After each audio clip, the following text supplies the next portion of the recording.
अच्छा, ये इसकी वैसे आपके पास हार्ड कॉपीज भी मैं आपको दे देंगे, वैसे ही आपके पास सॉफ्ट में भी अभी आपको मैं डेली सोल्यूशन ग्रुप में डाल देता हूँ, ये आपके पास होनी चाहिए। इसकी इंपॉर्टेंस इस वजह से है कि आप जिस वक्त भी एनिमल को कि अगर आपने मिल्किंग करनी है तो कोई भी जानवर हो, वो चाहे लोकल है इंपोर्टेड है, उसको सबसे पहले क्या करते हैं, आप पसमाते हैं। पसमाने का क्या मतलब होता है कि उसको रेडी करते हैं दूध देने के लिए।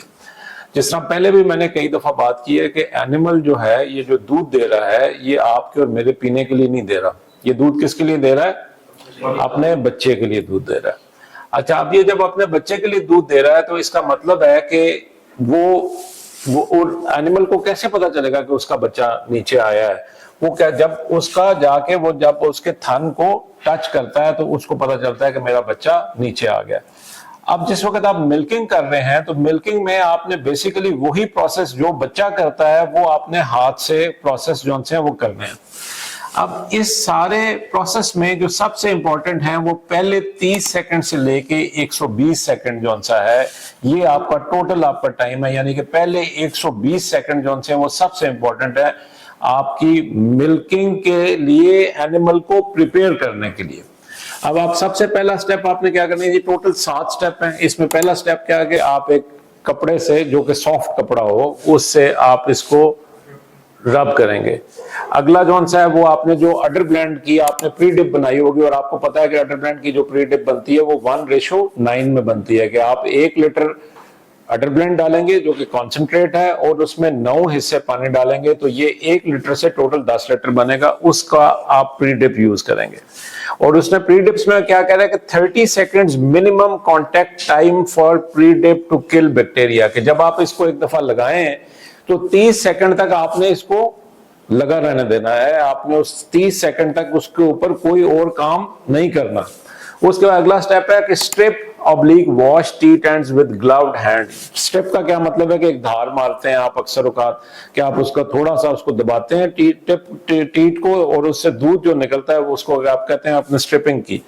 ये जो स्ट्रिपिंग है और जो अगला स्टेप है वो dry with one circular motion flip towel and aggressively, कि आपने अगले में आप ड्राई कर रहे हैं लेकिन ये आपका एक ही मतलब आपने कपड़ा पकड़ा और उससे एक आपने सर्कुलर अपना हाथ घुमाया और आपने छोड़ दिया, ये नहीं कि उसको रगड़ते रहना है, सिर्फ आपने इन वन मोशन आपने ये काम करना है। और इसके लिए उसने क्या टाइम दिया कि 10 to 20 seconds of teat contact time, stripping, washing and drying. यानी कि ये जो आपने स्ट्रिपिंग की, वॉशिंग की और आपने ड्राई किया, ये जो तीनों जो आपने स्टेप्स हैं ये 10 से 12 सेकंड के अंदर अंदर आपके कंप्लीट होने चाहिए। उसके बाद अगला आपने क्या किया कि अटैच यूनिट, आपने यूनिट लगा दिया। छठे में क्या किया, एडजस्ट फॉर प्रॉपर प्लेसमेंट। ये बड़ा इंपॉर्टेंट है कि जब चारों आपके क्लस्टर जब आपका लगे तो क्लस्टर बिल्कुल बैलेंस्ड हो, वो बिल्कुल सीधा नीचे। अक्सर वो आती है कि पाइप छोटी है या मशीन दूर पड़ी है तो ये आपका पूरे का पूरा क्लस्टर एक तरफ खिंचा होता है। अब ये खिंचने से क्या होता है कि जो उसके टीट की नालियां हैं वो अपनी उसमें वो जब टेढ़ी हो जाएंगी तो इसका मतलब है कि वो पाइप से उनकी जो टीट में से दूध बाहर निकलना मुश्किल बन जाएगा। तो इस वजह से उसको बिल्कुल आपने स्ट्रेट रखना है। और फिर आखिर में आपने क्या किया कि आपने पोस्ट डिपिंग से उसको डिप किया। अब यहाँ पे वो ये कहता है कि attach unit with in 90 to 120 seconds after steps 3 and 4। कि ये जब आपने स्टेप 3 और 4 किया और 5वां स्टेप क्या है कि आप मशीन अटैच कर रहे हैं, ये कितने में होना चाहिए, कम 90 सेकंड से कम नहीं होना चाहिए और 120 सेकंड से ज्यादा नहीं होना चाहिए, इसके दरमियान होना चाहिए। अब ये इसकी साइंस क्या है, ये क्यों ऐसे क्यों है कि 120 सेकंड के बाद क्या होगा। 120 सेकंड के बाद ये होगा कि अब आप ये समझें कि मिल्किंग का प्रोसेस क्या है। मिल्किंग का प्रोसेस ये है कि जो ही एक गाय का बच्चा उसके नीचे आता है और वो आके थान को अपने मुंह में डालता है तो एकदम उसको मैसेज जाता है दिमाग में कि तुम्हारा बच्चा आ गया, तुमने अब दूध देना है। वो जो दूध जब देने का कहता है तो वो एक हार्मोन रिलीज करता है, वो हार्मोन नीचे आता है और नीचे जो अडर जिसको आप हवाना कहते हैं उसको जाके हिट करता है और हिट करके दूध जो है वो एकदम नीचे की तरफ आता है। अब वो जब नीचे की तरफ दूध आ रहा है ये वो टाइम है जिस वक्त हमारी मशीन ने भी अटैच करके उसको दूध को नीचे की तरफ खींचना चाहिए।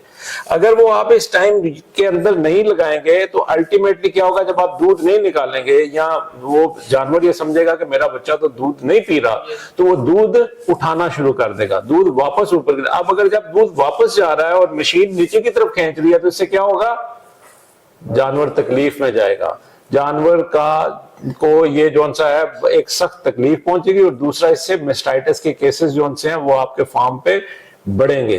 तो इस वजह से ये जो टाइमिंग है ये बड़ा इंपॉर्टेंट है। आप किसी भी फार्म पे जाएं, वहां पे जाके आप स्टॉप वॉच के साथ देखें कि वर्कर कैसे काम कर रहा है, और अगर वो स्टॉप वॉच के साथ इस टाइम को नहीं मेंटेन कर रहा तो आप इंश्योर करें कि आप मेंटेन कराएं वहां पे खड़े होके ये, क्योंकि जब तक आप कंप्लीट मिल्किंग नहीं कराएंगे, हम क्या कहते हैं, बोमैटिक क्या कहता है, यहाँ पे कहीं पे लिखा हुआ है, इस पर लिखा हुआ है कंप्लीट मिल्किंग होनी चाहिए, जेंटल मिल्किंग होनी चाहिए, और कंप्लीट, जेंटल, और तीसरी क्या चीज है, quick. Complete, gentle and quick, ये तीनों चीजें होनी चाहिए। कंप्लीट का मतलब है कि उसका हवाना मुकम्मल तौर पे खाना खाली होना चाहिए। जेंटल का मतलब है कि बहुत ही पुरसुकून एक टाइम होना चाहिए उसके लिए मिल्किंग के लिए।